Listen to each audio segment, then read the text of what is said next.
Eu começar aqui, deixa eu achar.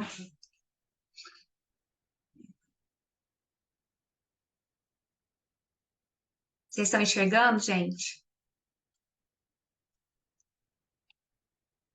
Sim? Sim, bebezinho lindo.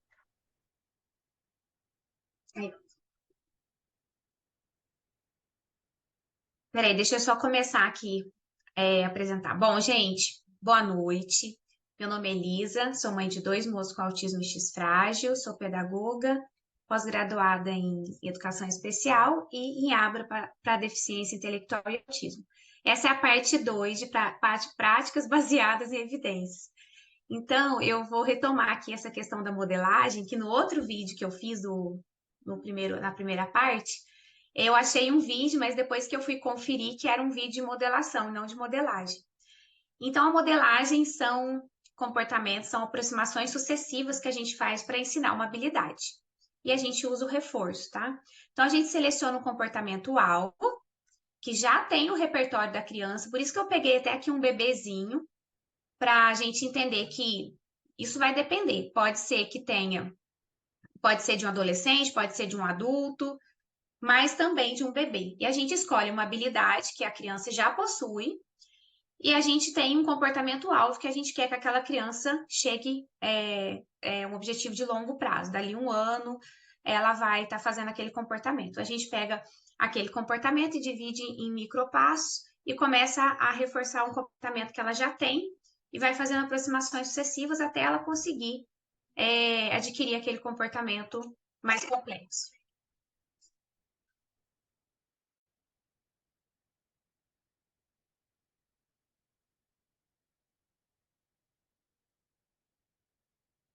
Então, aqui, o bebê, quando ele nasce, né, ele já começa a chorar, fazer alguns sonzinhos, e esses sons vão sendo reforçados. A gente vai fazendo aproximações sucessivas. Então, quando a criança faz um sonzinho é, de que parece papai, mamãe, que faz o sonzinho do P, a gente vai lá reforçar isso, papá, mamãe. E a gente vai reforçando quando vê a criança tá falando papai e mamãe.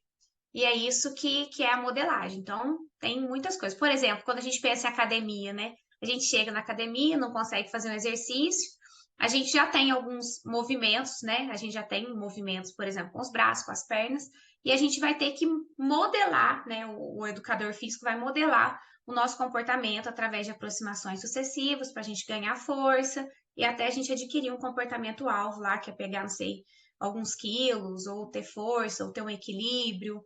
E assim vai. E a gente faz isso também para ensinar habilidades do dia a dia para as crianças. Por exemplo, a criança subir uma escada de um escorregador, a criança chegar perto das outras crianças, então ela está lá no ambiente natural e eu vou aproximando, fazendo aproximações sucessivas. Toda vez que ela chega perto dos colegas, eu uso o reforço. Ou seja, eu entrego mais coisas preferidas para ela, dou mais atenção, eu sento junto com ela. Para quê? Para que ela fique ali perto daquelas crianças, porque no futuro eu quero que ela brinque com aquelas crianças. Esse é o meu objetivo final. Então, eu começo reforçando um comportamento é, que ela já tem, até eu conseguir que ela fique, por exemplo, 5 minutos junto com o colega.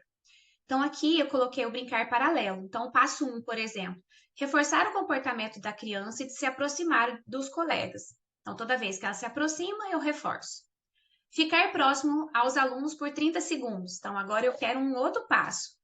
E aí eu não reforço o passo anterior. A modelagem é assim: a gente vai reforçando o próximo passo. A criança adquiriu um, a gente passa a reforçar o próximo. Ficar próximo dos colegas por 1 minuto, pegar o brinquedo favorito e sentar próximo dos colegas. E aí a gente vai progredindo até atingir 5 minutos. Então, eu coloquei essa escadinha aqui para representar isso, representar o passo a passo. A gente pega um comportamento que a criança tem e a gente tem um objetivo final e vai reforçando esse comportamento.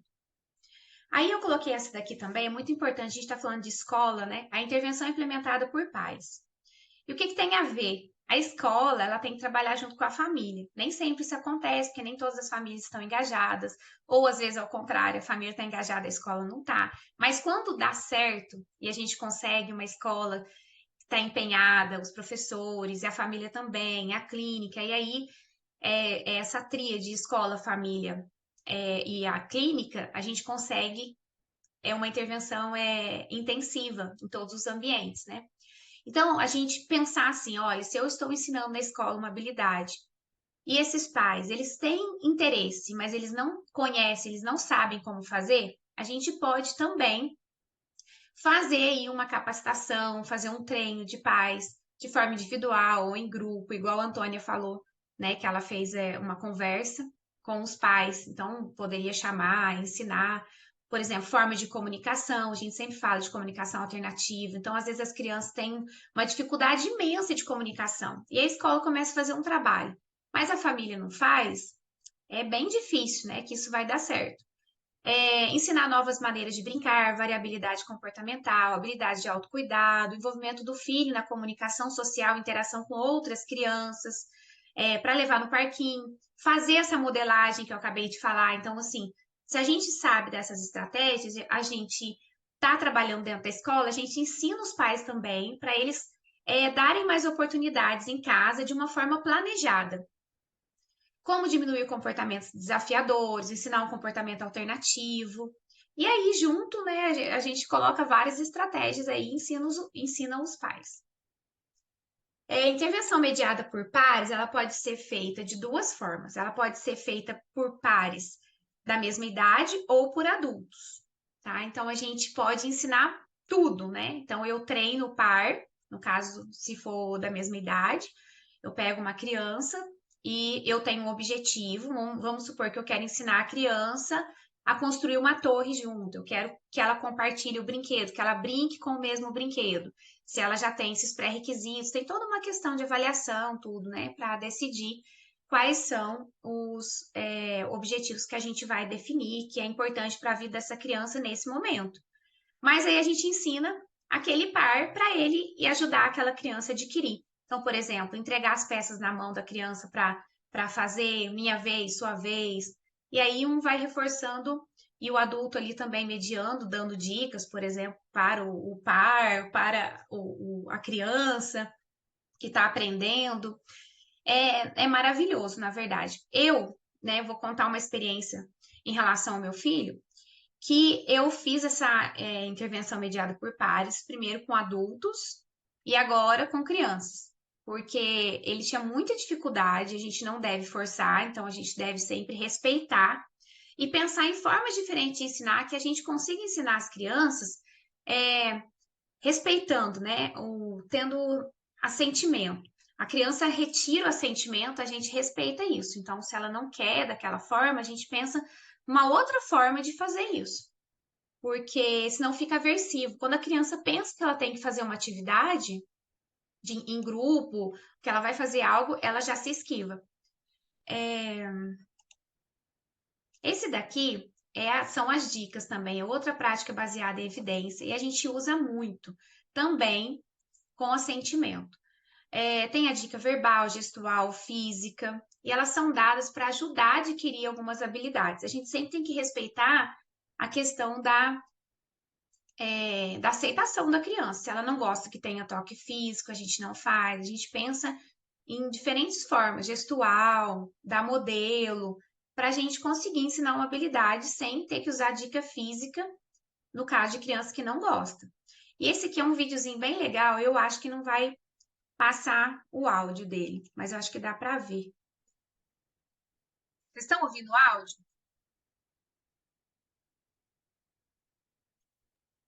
Não, o áudio não. Tá, eu vou sair daqui da apresentação e vou.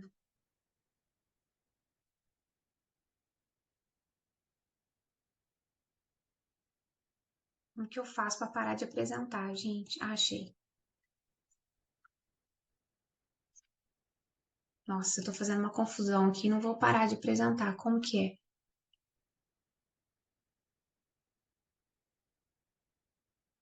Aí.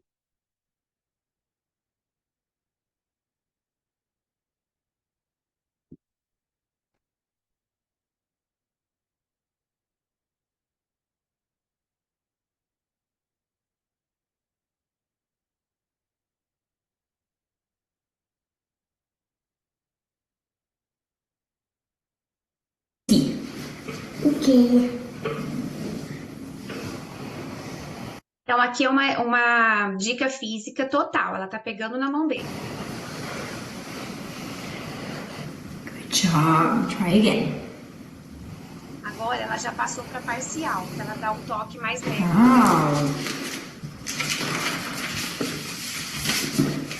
One more time. Agora, já sem ajuda. Wow. Good job.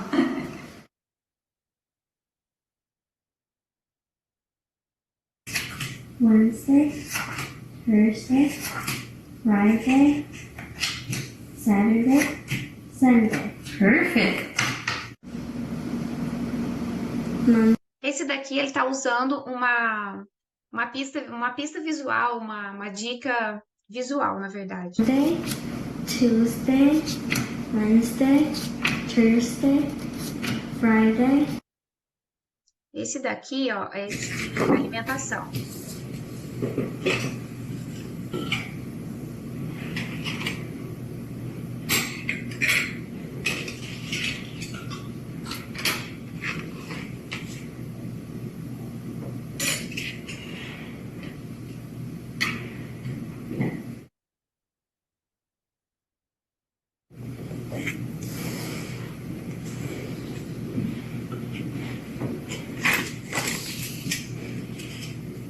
Ela vai esvanecendo a dica no papel. Olha lá no papel como que ela foi esvanecendo.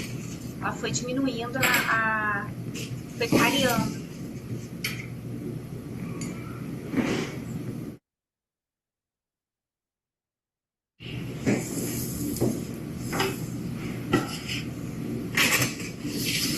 Deixa eu adiantar aqui para andar logo.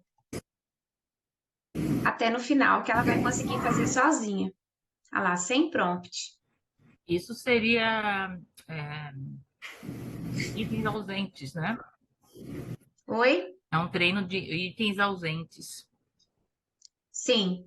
Aí, então, olha que é muito interessante, porque tem as dicas que eu vou até mostrar aqui agora. Deixa eu voltar aqui sem som agora, para eu poder ver vocês.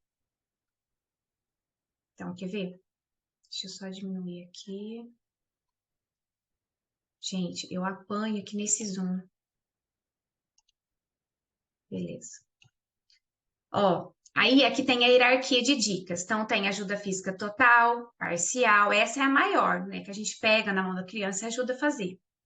Depois a parcial, a gente dá um toque no braço da criança, na perna. Se for para ensinar a criança, por exemplo, a subir no escorregador, a gente dá um toquezinho. Quando a gente está começando, a gente pode pegar na perninha da criança e ajudar ela a subir. Depois que ela vai conseguindo, a gente vai diminuindo a ajuda.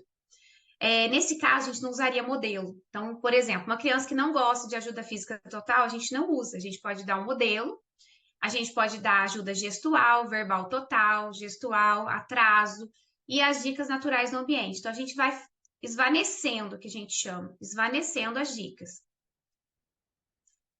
Depois, a outra prática é o reforçamento. Então, o reforçamento é a aplicação de consequências após a ocorrência de uma habilidade.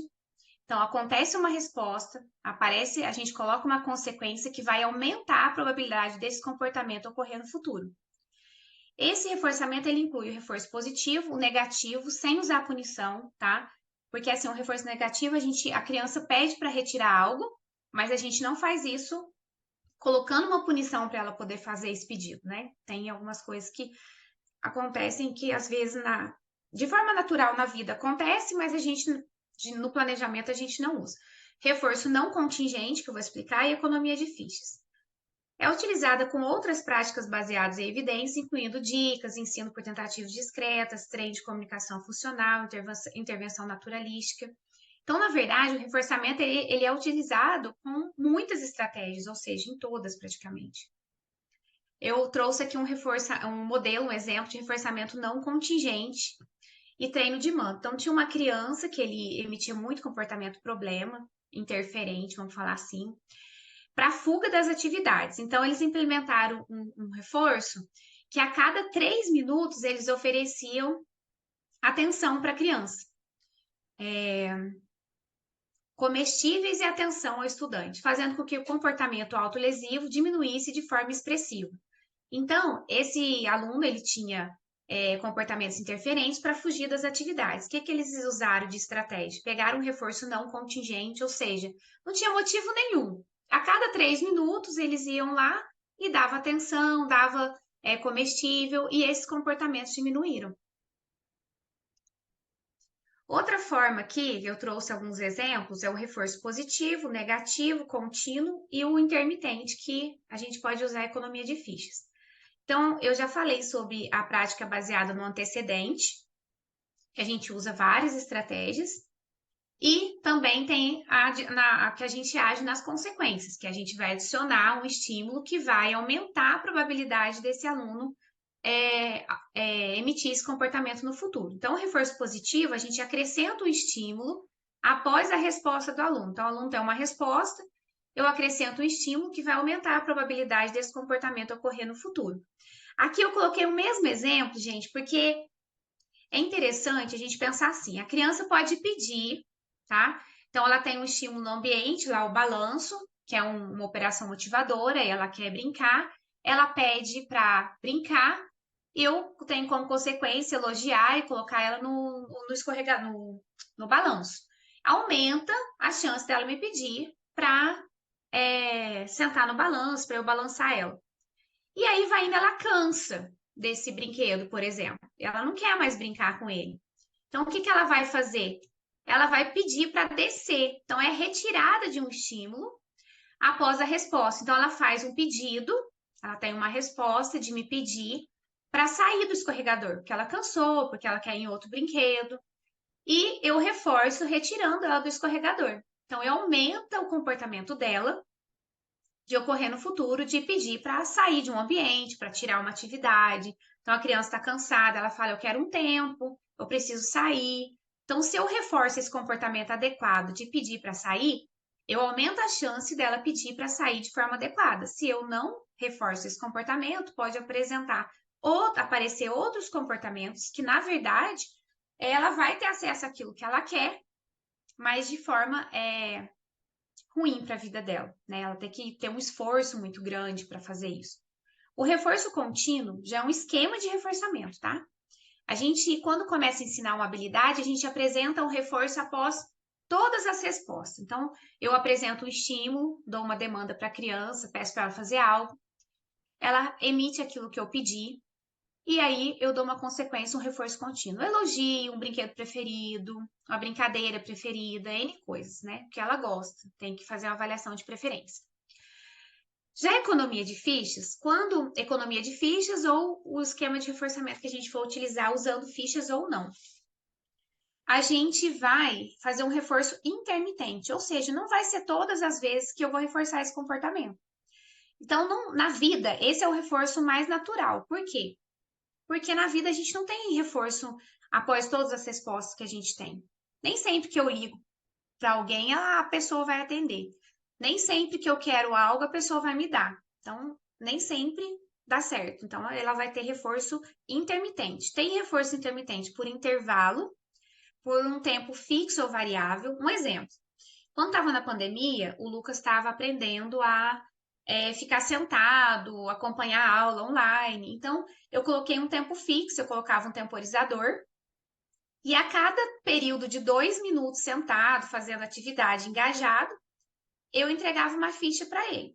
Após 5 fichas, ele tinha acesso, por exemplo, a um vídeo preferido e descansava um pouco da aula. Ele tinha um tempo livre, tinha um vídeo preferido, e assim eu consegui aumentando o tempo dele também. Depois de 2 minutos, eu passei para 5, depois para 10, então ele conseguia ficar uma aula inteira.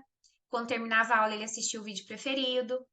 Tem por razão fixa ou razão variável. Então, eu posso também fazer por razão fixa. A razão, a criança tem que cumprir, por exemplo, uma determinada quantidade de atividades. Então, por exemplo, eu posso falar para ela, olha, depois que você escrever 5 palavras, aí você vai ter acesso a um descanso, o que ela quiser. Sempre é isso, gente. Reforço, a gente faz avaliação de preferência. O que a criança gosta, é o que a gente vai entregar. E variável é que aí ela não tem previsão de quando isso vai acontecer. Pode ser que ela escreva 3 palavras, eu entrego uma ficha. Aí ela escreve mais 2, eu entrego uma ficha. Ela escreve 5, eu entrego uma ficha. Então, é variável. Ela não tem tanta previsibilidade, que é o mais natural, que é assim que acontece na vida. Então, eu coloquei aqui essa outra imagem da criança fazendo atividade com o pai para simbolizar que a gente pode fazer vários arranjos para a gente usar esse tipo de reforço. Então, é o seguinte, só voltando um pouquinho. Então, a gente não mexe no comportamento da criança, a gente modifica o ambiente. O ambiente modifica o comportamento da criança. Eu não chego lá e modifico a criança, não modifico o comportamento, não existe isso.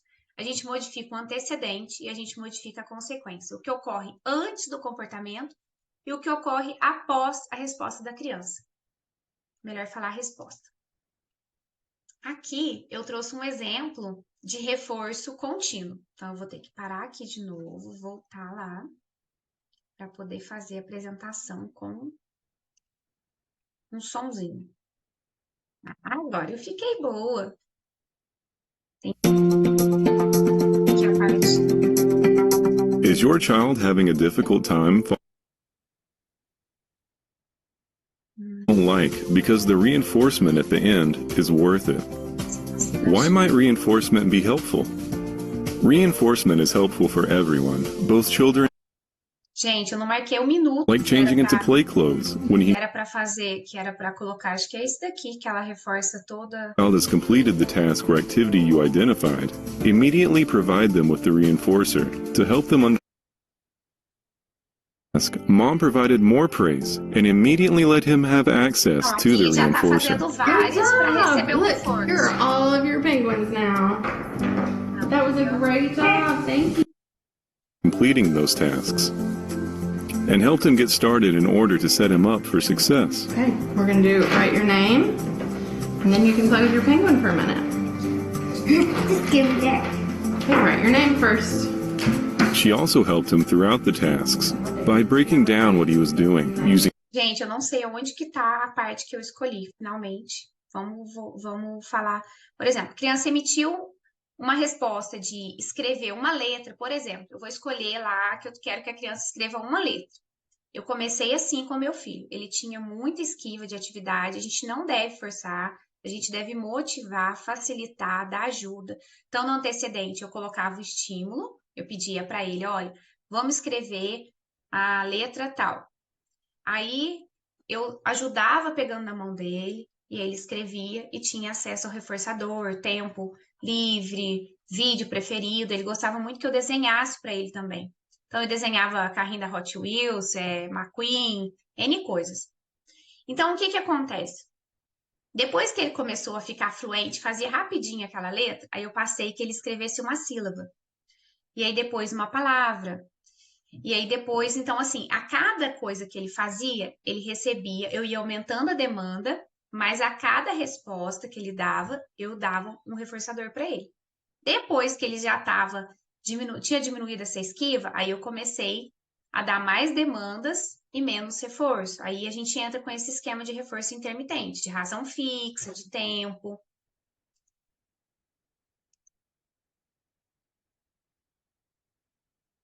Eu não sei onde que tá. Então, esse daqui são as economias de ficha, tá? Tem vários modelinhos. A gente tem que tomar cuidado também em relação ao modelo que a gente dá aqui de prancha. Às vezes a gente dá um modelo tão legal que a criança fica sob controle daquilo, nem faz atividade ou nem engaja na atividade, porque tem tanto personagem preferido dela, tem algo ali que realmente tira ela do foco, entendeu? Então, assim, eu tenho que tomar cuidado, depende, tá? Depende, sempre essa palavra, depende. E outro detalhe, em relação à economia de fichas, a gente pode começar também, vamos supor, se eu quero que a criança faça 5 atividades. Para eu começar, que ela entenda esse processo, porque ela não entende o que é isso, na verdade, eu deixo 4 fichinhas já coladas, faltando só uma. Aí eu entrego a última e aí ela tem acesso ao reforçador. Quando ela passa a entender, eu tiro 2, aí ela faz 2 atividades, dou 2 respostas, seja lá o comportamento que for, né? Tipo, um ECOI, com mando, o tato, sei lá. E aí eu entrego o reforçador para ela. Então, aqui é outra prática baseada em evidência, que é o suporte visual. O suporte visual já é uma questão que a criança é uma dica concreta que fica ali disponível para ela o tempo todo. A gente não usa assim só no antecedente junto com, não é uma ajuda que eu coloco junto com o antecedente, ela fica disponível. Então, o suporte visual a gente tem as rotinas, tem as dicas que ficam, por exemplo, para autogerenciamento, que a criança pode ficar olhando as atividades que ela já fez, que ela está fazendo. Aqui, deixa eu mostrar aqui, esse menininho aqui, eu acho que eu nem vou colocar vídeo, porque são vídeos longos, e eu esqueci de colocar. Esse daqui é a rotina, esse daqui já é por escrita, a criança vai fazendo um.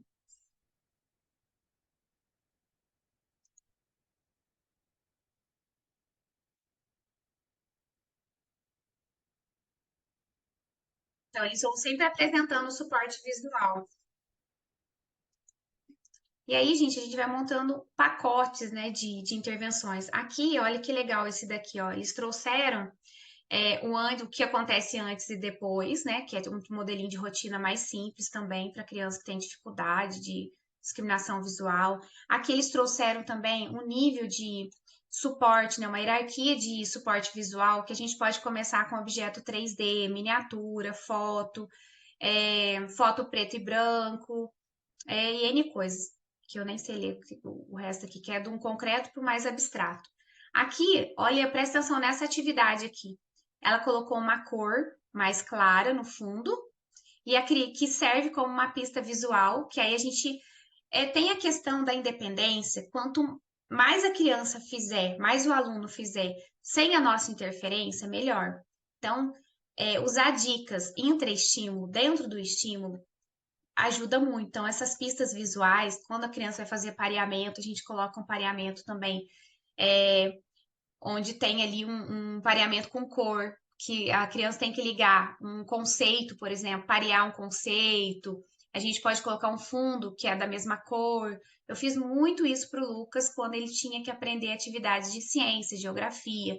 Então, eu fazia o pareamento da imagem com um nome, no conceito, e eu colocava as bordas da mesma cor para ajudar ele fazer mais rápido, não se esquivar da atividade e acertar, né? Aprendizagem sem erros. Aí depois vem a análise de tarefas, né? A gente usa muito isso, é uma prática maravilhosa. A gente vai decompor uma atividade. Esses dias eu gravei o café da tarde.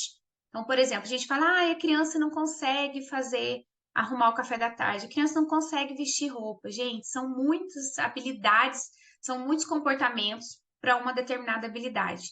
Então, a gente vai decompor essa habilidade, vai encadear ela. E a gente tem várias formas de ensinar. Eu achei legal esse daqui, esse exemplo, porque eles colocaram aqui para ensinar uma letra. Então, como a gente estava falando da letra no slide passado aqui, então, por exemplo, para fazer a letra A, então eles ensinam que esse risco aqui na lateral, na diagonal, né, para a direita, para a esquerda e depois na horizontal. Então, eles intercalaram aqui cliente, instrutor, instrutor. Aí depois vai cliente, cliente, instrutor. Eu não coloquei tudo. E aí eles vão até que a criança consiga fazer tudo sozinho. E a gente pode usar de trás para frente, por exemplo, eu poderia começar aqui, ó, instrutor, instrutor, e aí ele termina o cliente. Ele finaliza e já recebe o reforço. Aqui ele começou encadeando, né, que a criança começasse fazendo a primeira parte. Então, para fazer a letra A, tem 3 partes. Para a criança trocar roupa, depende da roupa que ela vai colocar, tem 20 passos. Para ela arrumar um café da tarde, dependendo do que ela vai fazer também, então são muitos passos. Eu acho muito importante a participação e a gente ajudar a criança. Na escola, a gente tem esses protocolos, tem aquele livro de autocuidado que vai trazer toda essa análise de tarefas organizado, planejado, tem até já alguns esquemas lá prontos, né? Que, na verdade, a gente nem sempre usa coisa pronta. A gente tem que observar a criança fazendo, a gente pode dividir em tarefas bem pequenas, passos bem pequenos. Tem criança que já dá conta de fazer passos maiores, então isso vai depender muito. Mas na escola, por exemplo, quando a criança vai fazer uma atividade, vai fazer algo, a gente pode utilizar sem tanto planejamento, né? Mas a gente pode utilizar, a gente vai ajudando uma determinada ajuda para algumas partes que a criança tem mais dificuldade, e para outras a gente já vai deixando de forma independente e vai diminuindo o nível de ajuda para aquelas partes que ela tem mais dificuldade, entendeu? Então, por exemplo, se eu for ensinar uma criança a ir no banheiro, eu percebo lá todas as partes que ela tem que fazer e eu vou dando ajuda naquelas que ela tem mais dificuldade para não dificultar e ela se esquivar, talvez nem querer ir no banheiro, nem querer chorar porque eu não quero ajudar ela. Não, a gente não faz isso. Então, a gente vai dando ajuda naquilo que ela tem mais dificuldade, naquilo que a gente observa que ela já vai, ela mostra assim a rapidez para fazer, a gente não dá ajuda, deixa ela fazer sozinha. Então, ela vai fazendo partes da tarefa de forma alternada e a gente vai retirando ajuda daquelas partes que a gente teve que oferecer ajuda. Então, é muito interessante. E na clínica, né, de forma bem estruturada, quem tem aí um professor de apoio, uma criança que tem um professor de apoio e tem condição de preencher uma análise de tarefa, observando alguém fazer essa tarefa e observar depois a criança fazendo, qual parte que ela dá conta, qual que é melhor começar de trás para frente para trás, de forma alternada. Aí a gente consegue ter um planejamento bem feito. Mas a gente sabe que a realidade da sala de aula nem sempre a gente consegue fazer isso. Então, a gente coloca essa criança para participar, dá a ajuda que ela precisa, vai retirando conforme a gente vai percebendo que ela está conseguindo fazer, até que ela faça de forma independente. Mas é importante a gente ver isso dividido. É essa questão que eu quero trazer. Que às vezes a gente vê e fala assim, ele não consegue fazer, não vai. Não, é porque tem muitas partes. São muitas respostas, muitos comportamentos para a criança conseguir fazer uma habilidade complexa. Então, a gente tem que olhar para uma habilidade que a criança não faz e dividir ela em micropassos e ver qual parte que ela consegue fazer, não dá ajuda, a parte que ela não consegue, a gente dá ajuda. Então, aqui, ó, continuar, eu tinha colocado o slide, nem vi. Então, aqui eles vão trazendo, ó, eles colocaram pontinhos também para ajudar, servir também como pista visual. Gente, as histórias sociais são maravilhosas, né? Então, aqui, olha. Aqui é um mapa de contingência, essa parte aqui, ó. Eu posso escolher usar máscara. O mapa de contingência, eu mostro para a criança um comportamento aqui no início. Por exemplo, a gente usa muito para comportamento de autorregulação. Então, por exemplo, eu estou nervoso, aí eu vou colocar 2 caminhos. Então, eu posso sair do ambiente, eu posso beber água, eu posso respirar fundo. E no final, eu vou brincar, eu vou ver vídeos.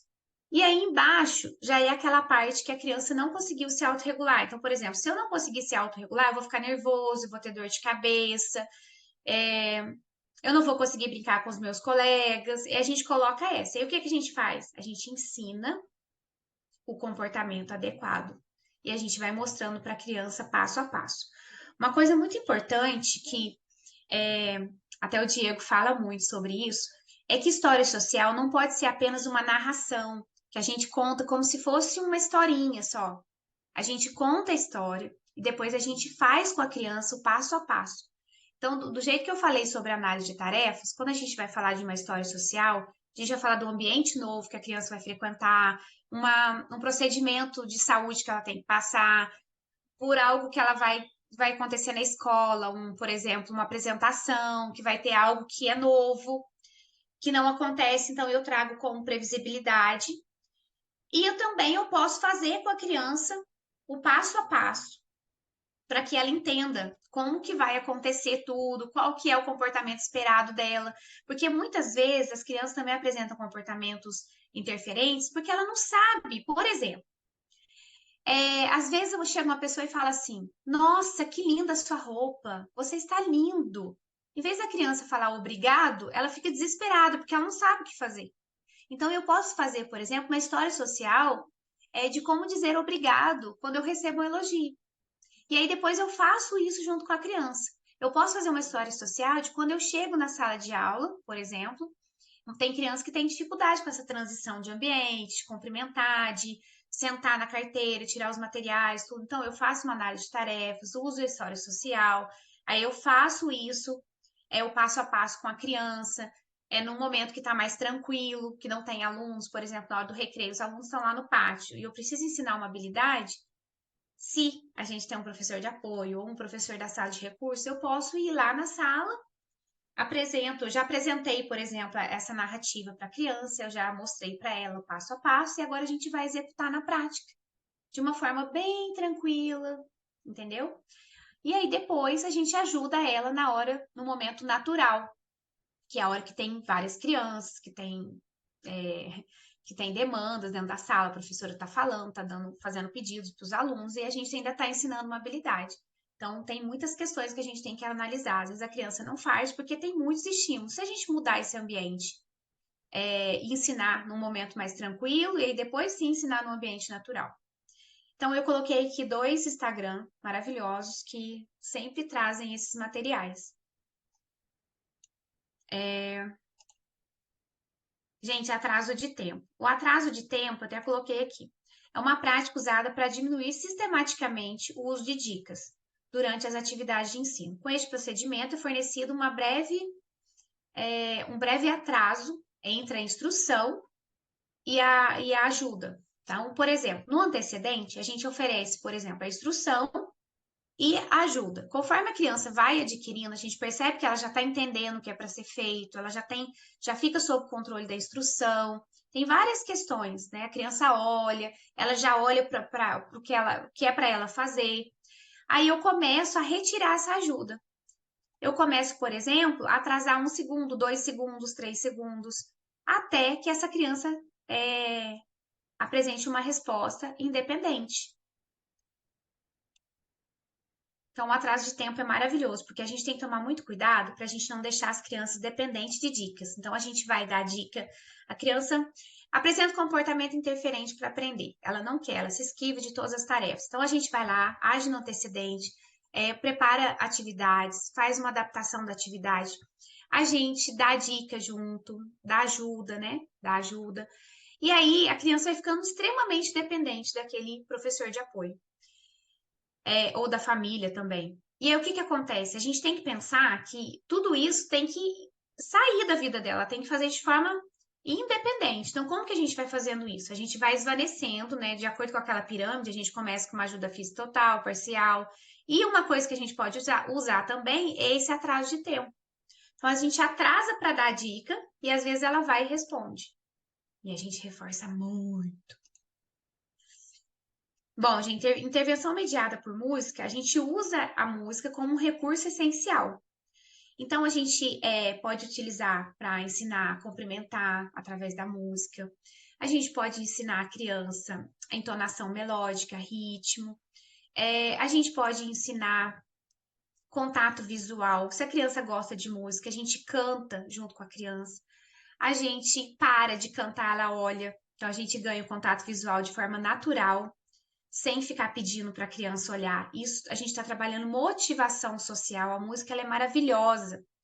Então, a criança, às vezes, não tem esse comportamento, né, de olhar para as crianças, olhar para a gente. A gente sabe que esse comportamento ele é importante.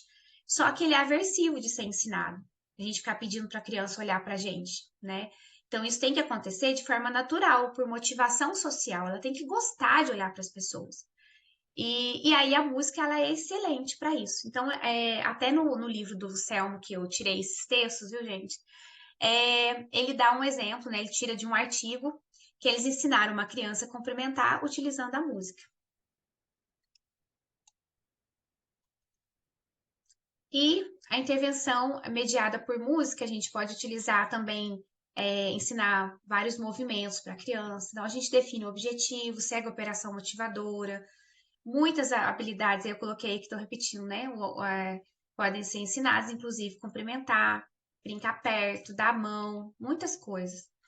E aqui a instrução e intervenção assistida por tecnologia. Então, a gente vai usar a tecnologia para poder ensinar habilidades. Até eu estava lendo o livro de Skinner sobre tecnologia de ensino, e ele estava falando sobre economizar o trabalho do professor utilizando a tecnologia, a hierarquia também no conhecimento, dividir uma habilidade em micropassos. Um aluno que tem mais dificuldade, ele vai ter oportunidade de repetir várias vezes. Um aluno que tem mais facilidade, ele conseguir avançar bastante. No caso dos alunos, por exemplo, que tem super dotação, altas habilidades, a gente precisa fazer um enriquecimento do material, né? Então, eu trouxe alguns exemplos aqui também, que é para ensinar. Mostre o igual. Esse daqui é o gatinho, né? Que a gente pode ensinar a criança a fazer o egóico, a responder. Esse daqui é o fazer o pareamento, no caso de ensino de alfabetização por equivalência, a gente pode colocar o som, pode colocar a figura, colocar a palavra. E esse site eu gosto muito dele, chama Wordwall. Como que a criança está se sentindo? Então a gente pode colocar histórias sociais, a gente pode colocar expressões faciais para a criança parear aqui, fazer o pareamento. Aí o autogerenciamento, gente, esse daqui, ó, que é Geografia, Matemática, Ciências e Artes, como eu estou me sentindo, esse eu usei com o Lucas, eu fiz para ele preencher para cada aula como que ele estava se sentindo. Se ele estava calmo, cansado, irritado, com raiva. Esse autogerenciamento, a gente também quer deixar o aluno independente. Então, a gente vai observar aspectos específicos, o próprio aluno vai observar aspectos específicos do seu comportamento. Ele vai fornecer um registro objetivo dessas observações. O que a gente quer que esse aluno observe? Se ele está engajado na atividade matemática, mas o que ele tem que estar fazendo? Então, o próprio aluno vai registrar, monitorar e ele mesmo entrega os seus reforçadores. Então, aqui eu coloquei um exemplo também do aluno que ele vai fazendo as atividades. Esse daqui é até o encadeamento, né? Uma análise de tarefas. Então, eles colocaram a análise de tarefas, o aluno vai fazendo e ele vai gerenciando esse comportamento dele e no final ele mesmo tem acesso ao reforço. Esse daqui é um outro modelinho que a gente está ensinando a criança, por exemplo, sentar por 5 minutos. E aí ela senta, a gente pode colocar um cronômetro para ela ver, e ela mesma vai colocando lá, conforme vai apitando o cronômetro, ela se mantém engajada por 5 minutos e ela tem acesso ao reforçador. Escrever 5 letras, né? Então, ela vai colocando lá as letrinhas que ela vai escrevendo e no final ela tem acesso ao reforçador. O treino de habilidades sociais. Então, a gente pode, é uma intervenção em grupo ou individual, que a gente vai fazer um planejamento para ensinar habilidades sociais. A gente vai ensinar relacionamentos com colegas, familiares. Eu acho que a maioria das pessoas aqui assistiram a live com a Carol, maravilhosa, né, gente? E até para adolescentes, eles vão colocar aqui, o Luciano coloca lá membros da comunidade, parceiros românticos. Então, a gente consegue ensinar. E tem várias estratégias que a gente pode utilizar. A gente pode começar 1 a 1, isso vai depender, lá vem a palavra, depende. Ou em grupo, pode ser no ambiente estruturado, pode ser no ambiente natural. Tudo isso vai depender. A gente vai ter que analisar. Porque, às vezes, ensinar no ambiente natural em grupo vai ser aversivo. Uma pessoa que tem dificuldade de interagir, muita dificuldade. Então, a gente pode começar, por exemplo, de forma natural, no ambiente estruturado, por exemplo, 1 a 1. Ou eu posso colocar poucas crianças no ambiente estruturado. Então, aí tem muitas formas de a gente fazer isso. Eu coloquei aqui, né, um exemplo. Os adolescentes participavam de um grupo de treinamento de habilidades sociais, no qual eram demonstradas diversas situações sociais e apresentado um modelo de interações sociais apropriadas. Então, eles demonstravam essas interações e eles tinham que ver quais interações eram apropriadas. Então, eles podem discutir sobre isso, pode fazer um roleplay, né? Que eles vão lá e fazem a atividade no grupo, de forma estruturada. Eu acho muito difícil, principalmente para adolescentes, ensinar no ambiente natural. Eu acho muito difícil, porque eu acho que é aversivo, eles ficam com vergonha e, na verdade, vai punir o comportamento deles. Então, se a gente ensina no ambiente estruturado os adolescentes, depois a gente vai reforçando o comportamento dele no ambiente natural, conforme ele vai apresentando. Aí a gente faz uma modelagem lá no ambiente natural. Ele vai apresentando esse comportamento e a gente vai aplaudindo, né? A gente vai reforçando. Depende também, às vezes com um reforço bem sutil, assim. A gente pisca o olho, dá um toque na pessoa, tipo, nossa, parabéns, olha, você conseguiu. E depois a gente faz comentários também. A gente pode dar mais dicas. Olha, aquela hora você poderia ainda ter falado mais isso, ter se aproximado mais, ou não ter se aproximado tanto. E aí, já as crianças pequenas também vai depender. É importante que a gente forneça estrutura e previsibilidade. Divida conceitos sociais abstratos em ações concretas. Simplifique o idioma e agrupe as crianças por nível de idioma, nível de linguagem. Se a gente tem uma pessoa que fala, né, tem um nível de linguagem muito acima daquele que vai interagir com ela, vai ficar aversivo para a pessoa também que vai interagir para o par. E para quem está aprendendo, vai ficar super chato, né? Trabalhe em pares ou em grupos com cooperação e parceria incentivada. Fornecer oportunidades de aprendizagem múltiplas e variadas. Estimule o autoconhecimento, a autoestima. Então, a gente ensinar a criança a olhar como que ela está, né? Se ela está muito perto, se ela está muito longe, se ela, como que ela está se sentindo. Tudo que está relacionado ao comportamento dela, privado e público.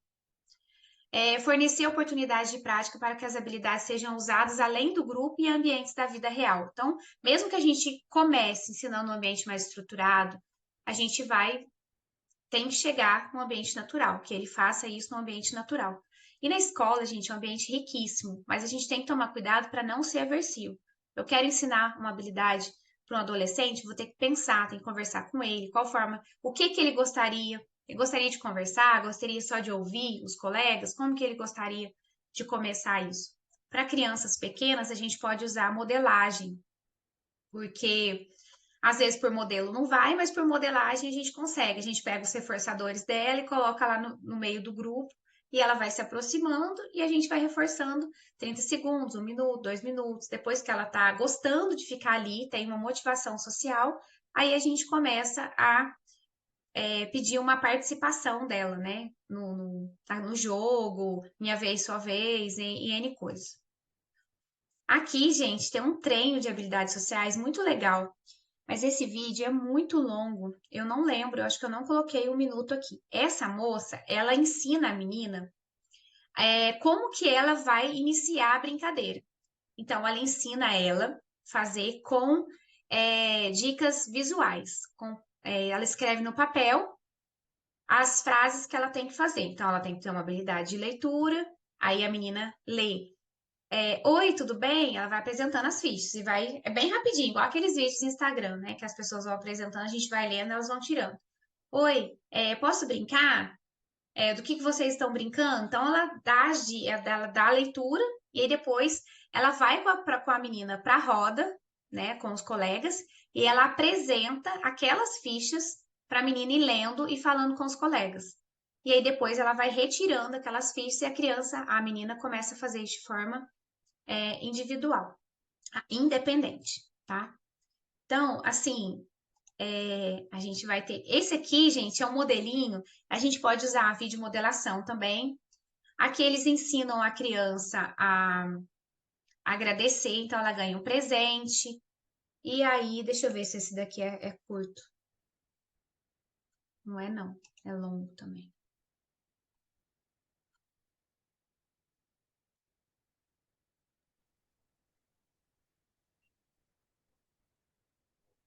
É um vídeo longo. Eles ensinam ela a fazer o agradecimento, agradecer quando ela ganha o presente. Então, quando ela ganha a primeira vez, ela vira o rosto, tudo, e aí depois eles ensinam ela a ter um comportamento adequado, que é falar obrigado.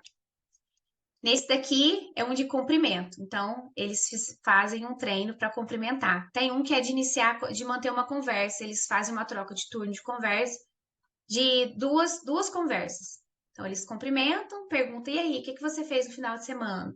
Aí ele fala, eu fui para casa da minha avó, e você? Aí ele fala, eu fiz isso. Ok, tchau. E despede. Muito legal usar modelação, vídeo modelação.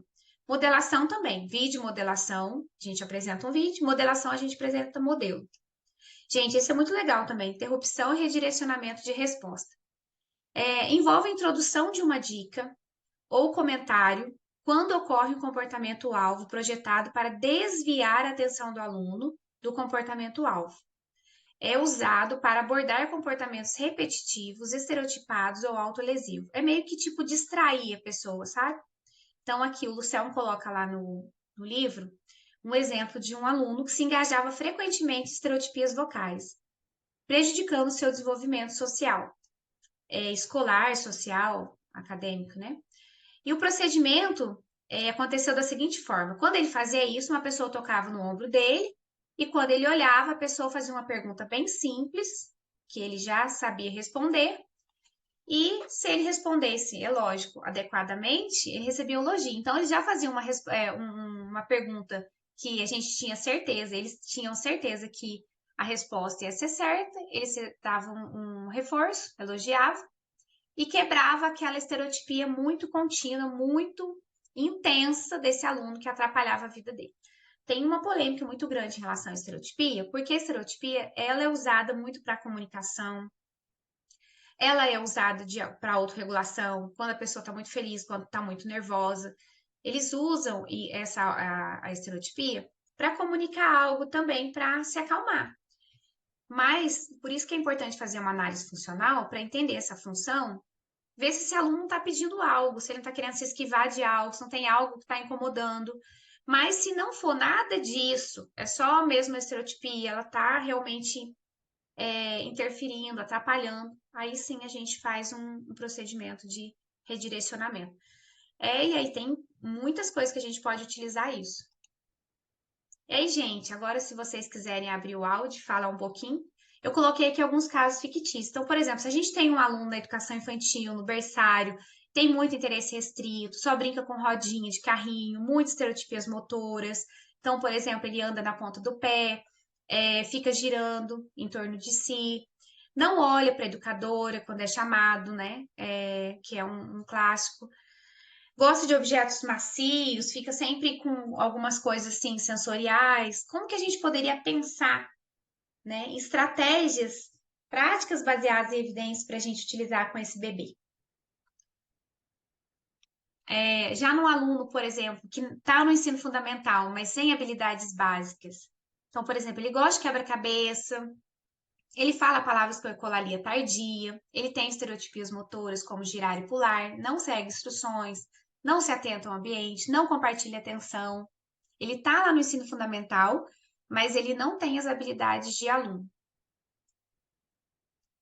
E eu coloquei aqui já um outro aluno que está no ensino fundamental, tem as habilidades de aprendiz, então ele já sabe achar a sala de aula, já espera instruções do professor, ele chega, senta, pega o caderno, a bolsa, o lápis, ele não consegue copiar, não consegue ler, faz cópias de letras, mas não segue a sequência, não sabe quantificar. Então, aí aqui a gente já entra em habilidades acadêmicas.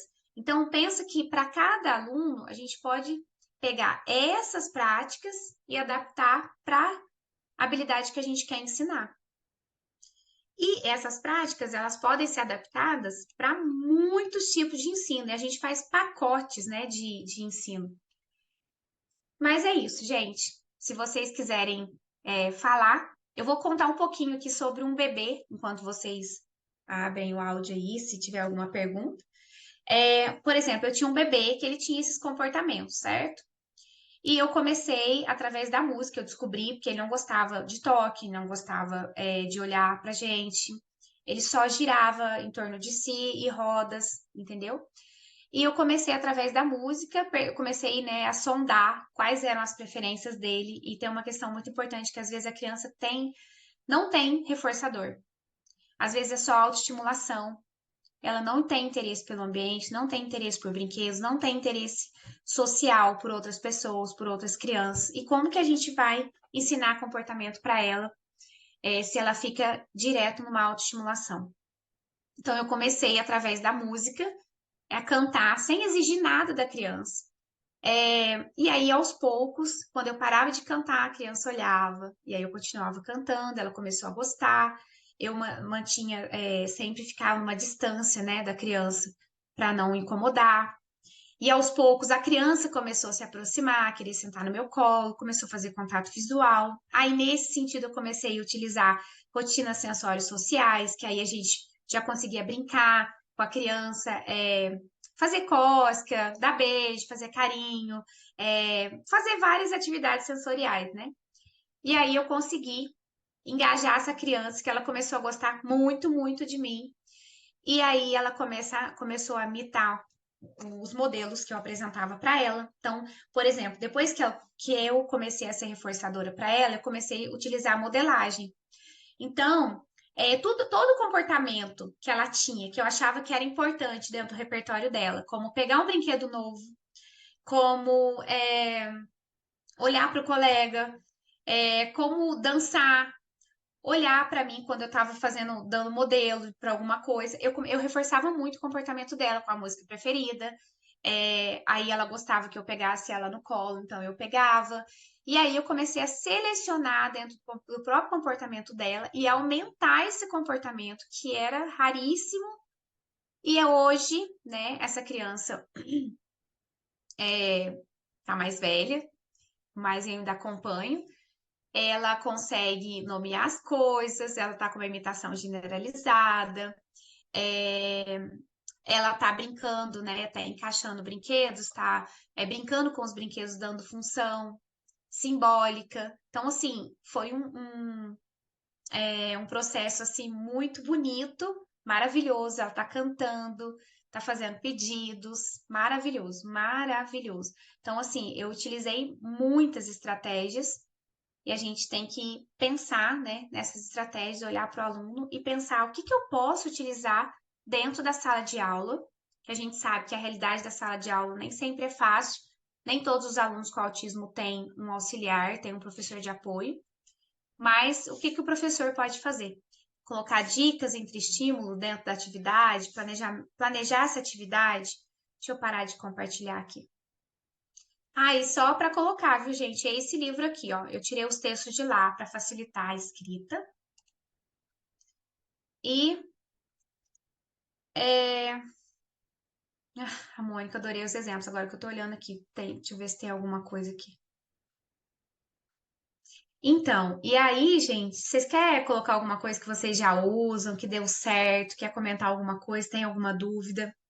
E em relação ao Lucas, né, que era um aluno que tinha já habilidade, tinha habilidade de aluno, mas ele não conseguia se engajar por muito tempo, fazer atividade de forma independente, então ele precisava todo esse apoio.